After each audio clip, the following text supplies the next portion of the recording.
Hello friends, hello students. तो आज हमारा जो टॉपिक है वो है position time graph. Position time graph. तो देखिए, पोजीशन टाइम ग्राफ क्या है, तो मैं एक बेसिक चीज़ बता दूं क्योंकि हम 11th में हैं और ग्राफ जो है फिज़िक्स के अंदर में एक बहुत इंपॉर्टेंट पॉइंट है। इस बात का ध्यान रखना कि पूरे फिज़िक्स के अंदर में ग्राफ्स आपको हर बार और बार बार मिलेंगे और ये बहुत ही इंपॉर्टेंट टॉपिक है हमारा। ग्राफ यानी ग्राफिकल रिप्रेजेंटेशन। ग्राफ का मतलब होता है graphical representation of data. Data का ग्राफिकल रिप्रेजेंटेशन देना ही ग्राफ कहलाता है। अब ग्राफिकल रिप्रेजेंटेशन हम किसको कहते हैं? ग्राफिकल रिप्रेजेंटेशन का मतलब हो जाता है कि जैसे मान लीजिए आपके पास एक टेबल दिया हुआ है कि आप एक जगह से दूसरी जगह पे गए और उस पूरी की पूरी जर्नी के अंदर में आपको 2 घंटे का टाइम लगा। उस पूरे टाइम के अंदर में आप कितने स्पीड से ट्रैवल कर रहे थे अलग अलग पॉइंट पर, या किस किस पॉइंट पर जाके आप कितनी देर तक रुके। ये वैल्यूज़ अगर आपको टेबल के फॉर्म में मिले, ऐसे टेबुलर फॉर्म में मिले, ये टाइम और ये डिस्टेंस, टाइम और डिस्टेंस, टाइम और डिस्टेंस, तो इसको देख के समझना काफ़ी डिफिकल्ट हो जाता है। अगर 2-4 वैल्यूज़ हो तो फिर भी इमेजिन कर सकते हो, पर अगर बड़ी वैल्यू हो तो इस चीज़ को समझना काफ़ी डिफिकल्ट हो जाता है। ग्राफिकल रिप्रेजेंटेशन, या जिसको हम जनरली कहते हैं विजुअल रिप्रेजेंटेशन, किसी भी एक चीज़ को बहुत ही ईजिली समझा देता है। आप एक चीज़ देखोगे कि ग्राफ जो है हमें एक बहुत लंबे चौड़े वैल्यूज़ को, एक लंबे चौड़ी जर्नी को, एक डेटा को बहुत ईजिली समझाने का काम करता है। इसीलिए फिजिक्स के अंदर में ग्राफ बहुत इंपॉर्टेंट है। ग्राफ आपको ये बताएगा कि उस चीज़ का नेचर, वो चीज़ जो है अलग अलग टाइम के हिसाब से या डिस्टेंस के हिसाब से, या अलग अलग पैरामीटर होंगे, हर ग्राफ का पैरामीटर अलग होता है, तो उस पैरामीटर के हिसाब से उसके अंदर में कैसे या कितने चेंजेस आ रहे हैं ये ग्राफ हमें बताएगा। और आपको ग्राफ हर चैप्टर के अंदर में, लगभग हर चैप्टर के अंदर में आपको मिलेगा। एक आध चैप्टर कोई होगा तो उसमें नहीं मिले, बाकी 90% चैप्टर्स में आपको 11th में और 12th में ग्राफ मिलेगा। और ग्राफ एग्जाम्स के पॉइंट ऑफ व्यू से भी पूछे जाते हैं, बोर्ड में भी आते हैं और कॉम्पिटिशन एग्जाम्स में तो और अच्छे से आते हैं। ग्राफ का इंटरप्रिटेशन, ग्राफ को देख के आपको आंसर को सॉल्व करना, आपको आंसर को बताना, सही करेक्ट चॉइस को चूज़ करना, ये तो बहुत कॉमन चीज़ है। तो हम लोग स्टार्ट करते हैं पोजीशन टाइम ग्राफ। अब थोड़ा सा मैं बेसिक बता देता हूँ क्योंकि पहला ग्राफ है हमारा, इसलिए मैं बेसिक बता दूँ, ये हम बेसिक्स दोबारा कवर नहीं करेंगे। किसी भी ग्राफ में 2 एक्सेस होता है, इसको हम कहते हैं एक्स एक्सिस, इसको हम कहते हैं वाई एक्सिस। करेक्ट। हमेशा ध्यान रखिएगा कि एक्स एक्सिस के अंदर में हम वो पॉइंट लेते हैं जो इंडिपेंडेंट होगा। हम उस पैरामीटर को लेते हैं जो इंडिपेंडेंट होता है, इंडिपेंडेंट, जो कि इंडिपेंडेंट होता है, यानी जो किसी पे भी डिपेंड नहीं कर रहा, और जनरली वो टाइम ही होता है। हमारे काइनेमेटिक्स में वो टाइम ही होगा। तो कोई भी ऐसी चीज़ जो इंडिपेंडेंट है, समय किसी पर डिपेंड नहीं करता, टाइम पर पोजीशन डिपेंड करता है कि हम 4 बजे कहाँ थे, 5 बजे कहाँ थे, 6 बजे कहाँ थे, पर 4 बजना किसी चीज़ के ऊपर डिपेंड नहीं करेगा। 4 तो बजना है तो बजेगा ही। तो टाइम इज़ इंडिपेंडेंट वेरिएबल। और वाई एक्सिस पर हम लेते हैं अपना डिपेंडेंट पॉइंट, डिपेंडेंट, जो कि इस केस में हमारा पोजीशन आएगा। इस ग्राफ के केस में हमारा पोजीशन होगा। आगे चलेंगे तो वेलोसिटी आएगा, और कई चैप्टर्स के अंदर में अलग अलग हम जो भी चीज़ का ग्राफ निकालेंगे उसकी वैल्यू आती जाएगी। जनरली आप देखोगे कि कोई रिलेशन दिया हुआ है तो उन पैरामीटर्स में से वो चीज़ जो इंडिपेंडेंट है, जो किसी बाकी की किसी चीज़ पर डिपेंड नहीं कर रही, उन पैरामीटर्स के अंदर में वो एक्स एक्सिस पर आएगा, और बाकी चीज़ें जो डिपेंड कर रही हैं वो वाई पे चलती चली जाएंगी। तो हम एक्स पे क्या प्लॉट करेंगे, टाइम को प्लॉट करेंगे, और वाई पे किसको प्लॉट करेंगे, पोजीशन को प्लॉट करेंगे। समझ में आ गई बात? इसको हम लोग प्लॉट करके पोजीशन टाइम ग्राफ बना सकते हैं। समझ में आ गई बात? अब कुछ अलग अलग तरीके का ग्राफ है, कुछ अलग अलग तरीके का नेचर है। पहले मैं बेसिक नेचर बता दूं ग्राफ्स के, उसके बाद फिर हम लोग चलेंगे कुछ क्वेश्चन टाइप के, कुछ क्वेश्चंस के अंदर में। तो पहला जो हमारा आता है ग्राफ आता है फॉर बॉडी एट रेस्ट। देखो, पोजीशन टाइम ग्राफ है, माने चेंज इन पोजीशन। हम क्या डिपीट करेंगे ग्राफ के अंदर में? We will represent different positions at different time. अलग अलग टाइम पर अलग अलग पोजीशन जो भी रही है बॉडी की, वो हम इसके ग्राफ में रिप्रेजेंट करेंगे।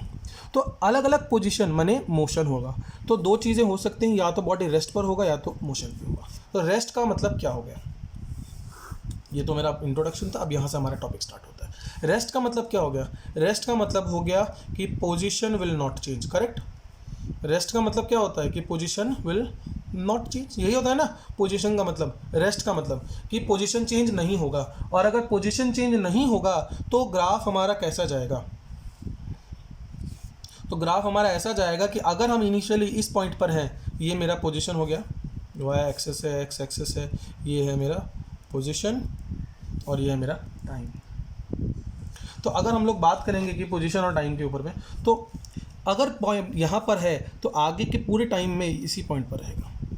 समझ में आई बात? अगर बॉडी यहाँ पर है तो आगे के सारे टाइम पर यहीं पर रहेगा, तब ये किसका ग्राफ हो जाएगा, रेस्ट का हो जाएगा। तो हम क्या कह सकते हैं, it is a straight line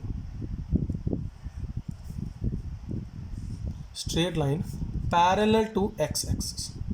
ये इसका हमें ग्राफ मिल गया कि ये एक लाइन हो गया पैरेलल टू एक्स एक्सिस बोल सकते हो या टाइम एक्सिस भी कह सकते हो इसको। तो टाइम एक्सिस के साथ के पैरेलल एक स्ट्रेट लाइन हमारी हो जाएगी, तब हम मानेंगे कि बॉडी कैसा है, रेस्ट पर है। तो अगर ग्राफ हमें इस तरह का मिलता है जो कि पोजीशन टाइप ग्राफ होगा, एसटी ग्राफ होगा, तो उसको हम लोग कहेंगे कि वो रेस्ट पर है, अगर लगेन अगर पैरेलल है तो। अब दूसरा आता है कि फॉर बॉडी इन मोशन, पहले तो था रेस्ट पर, अब आएगा किसके लिए, मोशन के लिए। समझ में आ गई बात? अब मोशन में भी हमने पढ़ा है कि दो तरीके की बात होती है। पहला आता है यूनिफॉर्म मोशन और non uniform motion. Uniform motion का मतलब हमारा ये हो गया कि ये यूनिफॉर्म वेलोसिटी से ट्रैवल कर रहा है। इस केस में हमारा मतलब हो जाएगा कि यूनिफॉर्म वेलोसिटी से ट्रैवल होगा, यानी हर घंटा बराबर डिस्टेंस ट्रैवल होगा। और ये नॉन यूनिफॉर्म है। नॉन यूनिफॉर्म के केस में नॉन यूनिफॉर्म क्या होगा, वेलोसिटी, नॉन यूनिफॉर्म वेलोसिटी, यानी वेलोसिटी या तो बढ़ रही है या तो घट रही है। इसका मतलब ये हो जाता है कि या तो आप एक्सेलरेट कर रहे हो, एक्सेलरेट कर रहे हो का मतलब आप बाइक चला रहे थे, 40 की स्पीड थी, एक्सेलरेशन दिया तो अब स्पीड 40 के बाद में 50 हुआ, 50 के बाद में 60 हुआ, 60 के बाद में 70 हुआ। तो उससे क्या फ़र्क पड़ा, फ़र्क ये पड़ा कि जब स्पीड 40 थी तो 1 घंटे में आप 40 किलोमीटर कवर कर रहे थे, फिर जब स्पीड 50 हुई तो 1 घंटे में आप 50 कवर करते थे। तो पोजीशन आपकी उसके हिसाब से चेंज हो जाएगी और हर बार अलग अलग होगा, 40, 50, 60 वो चीज़। और दूसरा होता है कि जब आप रिटार्ड कर रहे हो, रिटार्डेशन, एक्सेलरेशन होता है और रिटार्डेशन होता है। रिटार्डेशन का मतलब होता है ब्रेकिंग, ब्रेक लगाना। रिटार्डेशन का मतलब होता है ब्रेक लगाना, कि हमारी गाड़ी 50 की स्पीड में थी, 50 किलोमीटर पर आवर की स्पीड में थी, एंड वी अप्लाइड ब्रेक्स लगाएंगे तो 50 की स्पीड 40 पे आएगी, 40 की 30 पे आएगी, 30 की 20 पे आएगी, और अल्टीमेटली अगर ब्रेक हम लगा के रखेंगे तो 0 पे पहुंच जाएगा। वो भी एक चेंज है। तो दो तरीके का चेंज हमें मिलेगा। तो हमें 3 ग्राफ देखने पड़ेंगे इसके अंदर में। तो पहला हम लेते हैं यूनिफॉर्म मोशन का ग्राफ, ठीक है। तो पहला हमारा आता है यूनिफॉर्म मोशन का ग्राफ।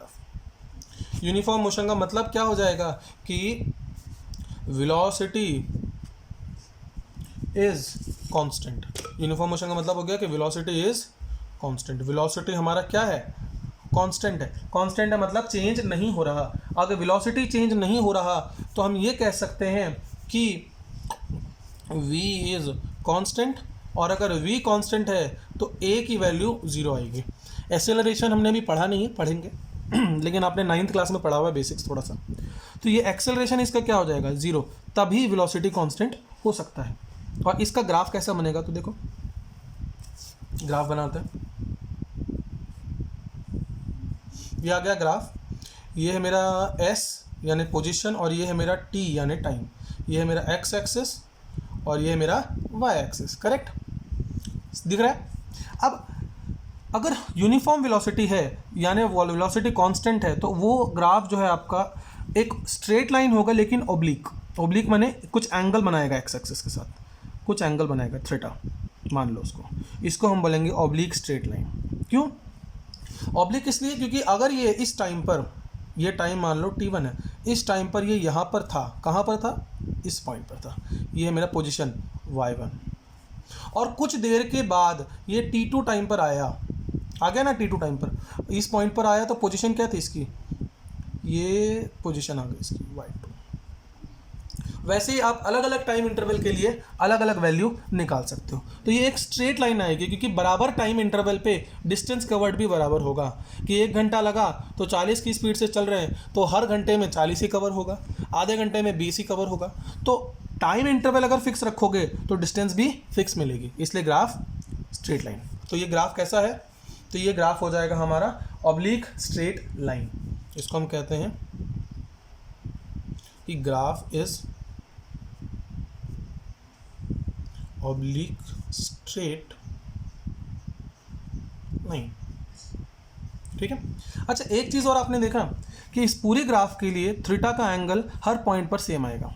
तो हम ये भी कह सकते हैं कि थीटा भी इसमें क्या है, हमारा कांस्टेंट है, क्योंकि इस पूरे ग्राफ में थीटा की वैल्यू चेंज नहीं हो रही, जो है वही फिक्स रहेगी। अब इसमें एक पॉइंट और हम देखते हैं, वो आता है स्लोप। ये हम लोगों को समझना पड़ेगा स्लोप क्या होता है। मैथमेटिकली स्लोप को हम m से रिप्रेजेंट करते हैं। स्लोप का मतलब होता है कि कितना ढलान ग्राफ के अंदर में है, और स्लोप निकालने का फॉर्मूला होता है हमारा tan थीटा। लिटरली स्लोप का फॉर्मूला होता है tan थीटा। अगर आप मैथमेटिक्स के स्टूडेंट हैं तो आप कोऑर्डिनेट ज्योमेट्री के अंदर में डेफिनेटली ये पढ़ेंगे 11th 12th क्लास के अंदर में। और अगर आप बायोलॉजी के स्टूडेंट हैं तो बस इतना आप याद रखें कि ग्राफ के केस में हम हमेशा एक चीज़ निकालते हैं स्लोप, जो कि ये बताता है कि हमारा ये जो ग्राफ है वो एक्स एक्सिस के हिसाब से, एक्स एक्सिस के कंपैरिजन में कितना टिल्टेड है, कितना ढलान है। स्लोप का मतलब क्या होता है, ढलान, कितना टिल्टेड है। और वो निकल कर आता है by finding the tan theta.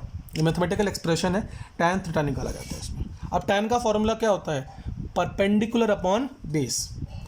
तो मान लो हम ये 2 टाइम इंटरवल ले लेते हैं, तो इनको जोड़ के हम एक ट्रायंगल बनाएंगे। ये हमारा ट्रायंगल बन गया, और एंगल ये थीटा है तो ये भी थीटा हो जाएगा ना।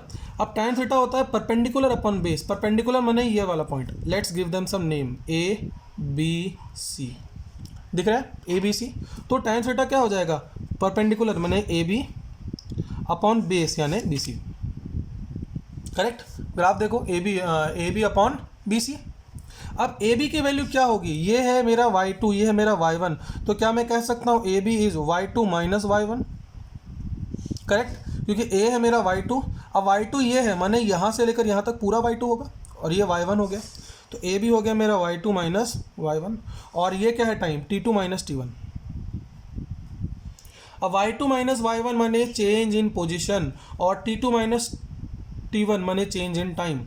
अब मुझे बताओ, change in position upon change in time क्या होता है, change in position upon change in time क्या आता है, करेक्ट, वेलोसिटी। क्या निकल कर आता है हमारा, वेलोसिटी। तो हम कह सकते हैं कि the slope of position time graph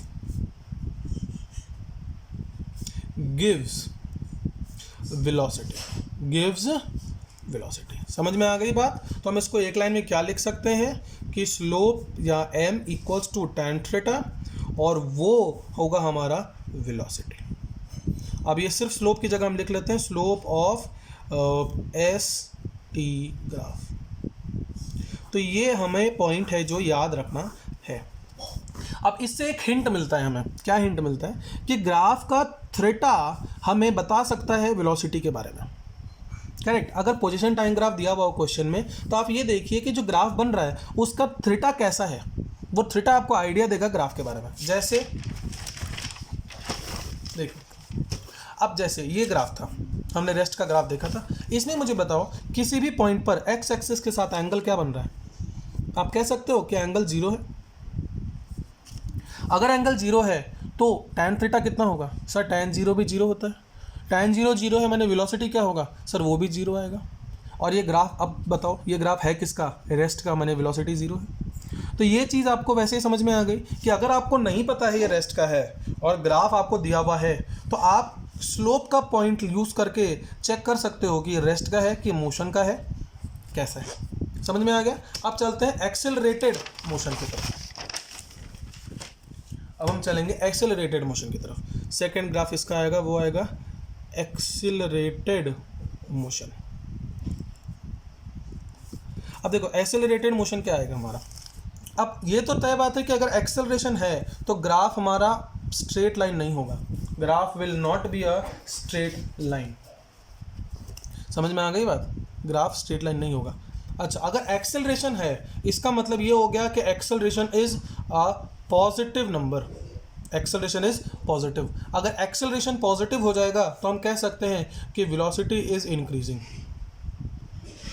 ये इम्प्लीकेशन है जो आपको ग्राफ से समझना है कि एक्सेलरेटेड मोशन का मतलब क्या है, दिमाग में क्या आना चाहिए। तो ये आना चाहिए कि एक्सेलरेशन पॉजिटिव है एक्सेलरेटेड मोशन में, और इससे हम ये समझेंगे कि वेलोसिटी इंक्रीज कर रही है। अगर वेलोसिटी इंक्रीज कर रही है तो इससे हम ये समझेंगे कि पोजीशन जल्दी जल्दी चेंज होगा। तो हमारा ग्राफ बनेगा कुछ इस तरह का, ऐसा। यानी इनिशियली ज़्यादा टाइम लेके पोजीशन कम चेंज होगा, जैसे जैसे वेलोसिटी बढ़ती जाएगी वैसे वैसे टाइम उतना ही रहेगा लेकिन डिस्टेंस बढ़ता जाएगा। अब जैसे मान लो आप यहाँ पर ये दो डिस्टेंस को, टाइम को लो, ये है मेरा टाइम, ये है मेरा एक्स एक्सिस, लो यहाँ एक्स ले लेते हैं, एक्स एक्सिस, और ये है मेरा वाई एक्सिस, ये है मेरा एस, ये है मेरा T, time, position time graph. अब मान लो इतना ही टाइम हम यहाँ पे लेते हैं सिर्फ समझाने के लिए, टाइम दोनों में सेम लेते हैं। कंपेयर करो जरा, इस टाइम में कितना पोजीशन कवर हुआ, ये मैं सबको मैं समझाने के लिए बता रहा हूँ कि ग्राफ क्यों ऐसा है। ये इस टाइम में कितना डिस्टेंस पोजीशन कवर हुआ, और ये टाइम ले लो आप इधर से ऐसे, और इसका टाइम लो, डिस्टेंस ले लो। अब कंपेयर करो आप, क्या सेम टाइम इंटरवल में आप देखो यहाँ पर डिस्टेंस कम ट्रैवल हो रहा है, यहाँ पर डिस्टेंस ज़्यादा ट्रैवल हो रहा है। डिस्टेंस ज़्यादा माने वेलोसिटी ज़्यादा, और वेलोसिटी ज़्यादा कब होगा, जब मोशन एक्सीलरेटेड होगा। ये पहला पॉइंट है समझने का, समझ में आई बात, ये पहला पॉइंट है समझने का। एक और तरीका है समझने का, वो है मेरा स्लोप का मेथड।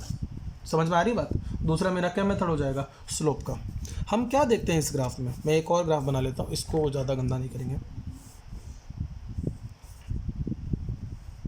अब आप इसको कंपेयर करो कि इस पॉइंट पर हम एंगल लेंगे, इस पॉइंट पर। अब एंगल कैसे लेंगे इस पॉइंट पर, एंगल लेने के लिए एक टेंजेंट खींचेंगे और उस पर हम थीटा लेंगे, ये मेरा थीटा बना गया। अब एक दूसरा पॉइंट हम लेते हैं यहाँ पर एक इस पॉइंट पर एक टेंजेंट खींचते हैं और हम एक एक्स एक्सिस के साथ में पैरेलल लाइन खींच के थीटा लेते हैं। अब कंपेयर करो दोनों थीटा को, थीटा 1 को और थीटा 2 को। क्या कह सकते हो कि थीटा 2 थीटा 1 से ज़्यादा है, theta 2 is more than theta 1। ये तो देख के समझ में आ रहा है, ये थीटा छोटा है, ये थीटा बड़ा है, माने एंगल इंक्रीज कर रहा है। तो हम कह सकते हैं कि थीटा इज इंक्रीजिंग, और थीटा इंक्रीज कर रहा है तो हम ऊपर हमने देखा था कि थीटा इंक्रीज कर रहा है तो इसका मतलब टैन थीटा इंक्रीज कर रहा है, और टैन थीटा इंक्रीज करेगा माने वेलोसिटी बढ़ेगा। तो ग्राफ देख के भी आप कह सकते हो कि एंगल इंक्रीज होगा तो वेलोसिटी इंक्रीज होगा, माने एक्सेलरेटेड मोशन है मेरा। तो ये एक्सेलरेटेड मोशन का ग्राफ हो जाएगा, इस चीज़ का ध्यान रखना। यानी ये क्या है, it is a line, nature इसका लिखेंगे तो क्या है, it is a line bending, it is a line bending towards position axis. आप देखो ये लाइन सीधी जाती है, बेंड कर रही है किस तरफ, पोजीशन एक्सिस की तरफ बेंड कर रही है। It is a line bending towards the position axis, और ये क्या रिप्रेजेंट करेगा, ये रिप्रेजेंट करेगा एक्सेलरेटेड मोशन को। ठीक है, लास्ट हमारा आता है रिटार्डेशन यानी नेगेटिव एक्सेलरेशन। तीसरा हम कह सकते हैं रिटार्डेशन और नेगेटिव एक्सेलरेशन। नेगेटिव एक्सेलरेशन होगा या रिटार्डेशन होगा, ये हमारा इस ग्राफ का इम्प्लीकेशन है। अब देखो इस केस में हमें एक बात समझनी है कि एक्सेलरेशन है नेगेटिव, नेगेटिव माने ब्रेक लगा रहे हैं, या तो हम लगाएं या अपने आप लगे। अपने आप कैसे लगेगा, आप गाड़ी स्पीड से चला के एक पहाड़ पे चढ़ाओ, आप देखोगे कि आप जैसे पहाड़ पे चढ़ाओगे आपको ग्रेविटी नीचे की तरफ खींचेगी, ब्रेक लगाने का काम करेगी। जैसे कोई स्लोप के अंदर में अगर आप गाड़ी को, जैसे आप यहाँ से बाइक को चलाते हुए आए और अब आपने अपनी बाइक को ऑफ करके ऊपर चढ़ा दिया, तो आप देखोगे कि ग्रेविटी आपकी स्पीड को कम करती जाएगी, एक पॉइंट पर आके आप रुक जाओगे। तो that is your negative acceleration. अगर नेगेटिव एक्सेलरेशन होगा तो वेलोसिटी क्या होगा, वेलोसिटी डिक्रीज करेगा, velocity is decreasing, velocity decrease करता रहता है। और ग्राफ हम जब बनाएंगे तो हम देखेंगे कि इसमें थीटा इंक्रीज कर रहा था, इसमें थीटा क्या करेगा, डिक्रीज करेगा। वो अब हमें इससे भी समझ में आ जाता है कि वेलोसिटी और tan थीटा रिलेटेड है, तो अगर ये कम होगा तो एंगल भी कम हो जाएगा। ग्राफ बना के देख लेते हैं। ये है मेरा y एक्सिस, ये है मेरा x एक्सिस, इस पे हमने रिप्रेजेंट किया है टाइम और इस पे हमने रिप्रेजेंट किया है पोजीशन। अब हमें क्या चाहिए, हमें चाहिए कि वेलोसिटी कम होना चाहिए, तो इसका मतलब कि इनिशियली ज़्यादा डिस्टेंस ट्रैवल हो रहा है, बाद में डिस्टेंस कम होता चला जाएगा। तो वही सेम चीज़ जो हमने ऊपर किया था, बराबर बराबर टाइम काट के कंपेयर कर सकते हैं आप। तो देखो इनिशियली थोड़ा सा टाइम लोगे, आप देखोगे यहाँ डिस्टेंस ज़्यादा ट्रैवल हो रहा है, आगे जाके आप काट के देखोगे डिस्टेंस कम ट्रैवल हो रहा है। जैसे लेके देखते हैं, 2 पॉइंट लिए हमने यहाँ पर, ये यहाँ आ गया और ये यहाँ आ गया, तो इसका डिस्टेंस आ गया ये हमारे निकला फर्स्ट टाइम इंटरवल का डिस्टेंस, है ना। और एक ले लेते हैं आगे, थोड़ा सा और ग्राफ को बढ़ा लेते हैं आगे ऐसे। इसका हमारा जो पॉइंट आ रहा है ऑन एन एवरेज वो आ रहा है यहाँ पर, और इसका आ रहा है यहाँ पर। ये डिस्टेंस कहाँ पड़ेगा, पोजीशंस, चेंज इन पोजीशन हमें देखनी है ये। तो अब देखो इसका इतना सा डिस्टेंस मिला और इसका इतना मिला, अब देखो डिस्टेंस कम होता जा रहा है, यहाँ ज़्यादा है और आगे कम है, और आगे जाएंगे और कम होता जाएगा। तो ये ग्राफ हमारा किसका हो जाएगा, रिटार्डेशन का। और अब अगर आप एंगल को कंपेयर करोगे तो आप एंगल भी कंपेयर करके देख सकते हो। ग्राफ हमारा ऐसा है, आप एंगल बना के देखो, इनिशियली इस पॉइंट पर हमने टेंजेंट खींचा और एंगल बना के हमने देखा θ1 कितना आया, और इस पॉइंट पर हमने टेंजेंट खींचा और एंगल बना के देखा θ2 कितना आया, कम हो रहा है एंगल। अब देखो यहाँ एंगल ज़्यादा, यहाँ एंगल कम है, तो एंगल भी कम हो रहा है। तो इसका नेचर हम क्या लिखेंगे कि लाइन बेंडिंग, लाइन ये कर्व बोल सकते हो, a line bending towards time axis. ये किधर बेंड कर रहा है, टाइम एक्सिस की तरफ बेंड कर रहा है, ये टाइम एक्सिस की तरफ बेंड कर रहा है, और वो किधर बेंड कर रहा था, वो कर रहा था पोजीशन एक्सिस की तरफ बेंड कर रहा था। इसका मतलब हो गया कि ये एक रिटार्डेशन है इसके अंदर में, और इसके अंदर में ऊपर वाले में हमने क्या कहा था कि ये वो एक एक्सिलरेशन होगा। ये बात समझ में आ गई बात, ये चीज़ का ध्यान रखना है। अब एक छोटा सा पॉइंट और बता दूं मैं आपको, जो जनरली बच्चे कंफ्यूज हो जाते हैं, कि कुछ चीज़ें हैं जो पॉसिबल नहीं हैं। मैं क्विकली बता दूं, सम इम्पॉसिबल ग्राफ्स, इस बात का ध्यान रखना, इम्पॉसिबल ग्राफ्स जो कि पॉसिबल नहीं है, डबल एम होना चाहिए वैसे, इम्पॉसिबल ग्राफ्स। तो इम्पॉसिबल ग्राफ्स क्या क्या होंगे हमारे, एक इम्पॉसिबल ग्राफ हमारा ये है,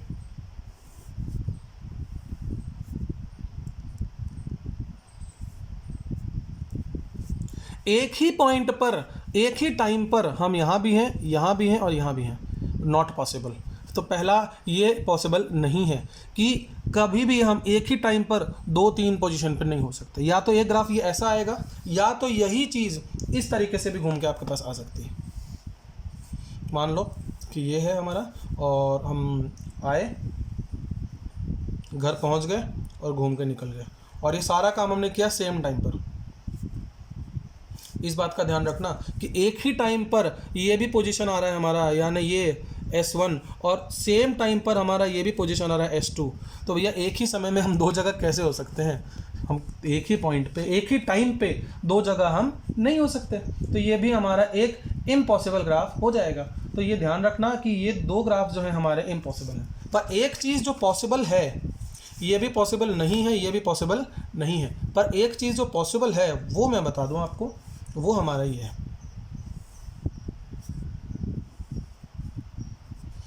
पोजीशन टाइम, ये ग्राफ। ये अगर ग्राफ है हमारा कुछ इस तरह का, तो हमारा हो जाएगा, ये थोड़ा ज़्यादा स्ट्रेट चला गया, सॉरी मैं एक और बना लेता हूँ, थोड़ा कर्व आना चाहिए, ठीक है। तो ये हमारा पॉसिबल है।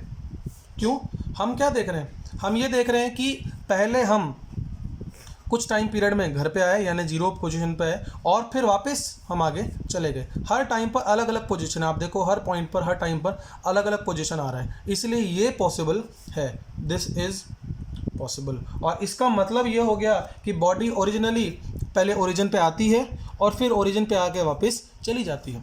जैसे आप घर आए और घर से चले गए, ओरिजिन पे आए और ओरिजिन से चले गए। तो इस चीज़ का ध्यान रखना है कि ये पॉसिबल है और ये दोनों पॉसिबल नहीं है, इस चीज़ का ध्यान रखना है। कई बार एक छोटा सा प्रॉब्लम आ जाता है इस चीज़ को लेके, तो मैंने आपको बता दिया। अच्छा हाँ, एक और चीज़ है जो ध्यान रखना है आपको इम्पॉसिबल ग्राफ के केस में, मैं आपको बता दूं, एक और पॉइंट था जो मिस हो गया था, क्विकली कवर कर लेते हैं फिर हम लोग कवर कर इसको एंड करेंगे वीडियो को, कि अगर पोजीशन टाइम ग्राफ की जगह डिस्टेंस टाइम ग्राफ हो तो ये थोड़ा सा आपको ध्यान रखना पड़ेगा कि ग्राफ है किसका, पोजीशन टाइम ग्राफ है कि डिस्टेंस टाइम ग्राफ है। अगर डिस्टेंस टाइम ग्राफ है तो मान लो हम एक बार के लिए ग्राफ बना लेते हैं फिर बताएंगे। ये है टाइम और ये पोजीशन नहीं है इस बार, ये है डिस्टेंस। ध्यान देना शब्दों पर, पोजीशन तो कुछ भी हो सकता है, डिस्टेंस का वैल्यू अलग आता है। और ये है मेरा पॉइंट ए। अगर ये मेरा डिस्टेंस टाइम ग्राफ है तो ध्यान रखना कि वो सिर्फ ए पॉइंट तक ही वैलिड होगा, इसके आगे का जो ग्राफ है वो हमारा इनवैलिड है। क्यों इनवैलिड है? इसलिए इनवैलिड है क्योंकि डिस्टेंस कभी भी नेगेटिव या डिक्रीज नहीं करता। ध्यान रखना, मोशन जब भी होता है तो डिस्टेंस डिक्रीज नहीं करता। तो हम कह सकते हैं कि since distance never decreases, distance कभी भी डिक्रीज नहीं करता, इसीलिए सो द प्लॉट यानी the graph is always increasing. इसलिए ग्राफ हमेशा कैसा होगा? इंक्रीज करता हुआ होगा and will never return to origin. क्योंकि ये डिस्टेंस है, डिस्प्लेसमेंट या पोजीशन नहीं है ना। इस चीज़ का ध्यान रखना है कि डिस्प्लेसमेंट होता तो अलग बात होती, पर डिस्टेंस है तो डिस्टेंस कभी भी ओरिजिन पे नहीं आएगा। तो हम कहेंगे कि तो जीरो से लेके ओ से लेके ए तक तो वैलिड है ये ग्राफ, लेकिन ए से बी तक का जो ग्राफ है वो इनवैलिड है या इम्पॉसिबल है, क्योंकि ये डिस्टेंस टाइम ग्राफ है। ये आपको ध्यान रखना है कि डिस्टेंस टाइम ग्राफ के केस में हमेशा ये इंक्रीजिंग ही होगा, इंक्रीज ही करेगा, डिक्रीज नहीं कर सकता। हम जिस भी डिस्टेंस तक पहुंच गए उससे नीचे नहीं आ सकते, या तो वहीं रुक जाएं, रेस्ट हो जाए, गाड़ी बंद हो जाए, या हम आगे जाएं। डिस्टेंस कभी कम नहीं हो सकता, इस बात का ध्यान रखना है। ठीक है, थैंक यू।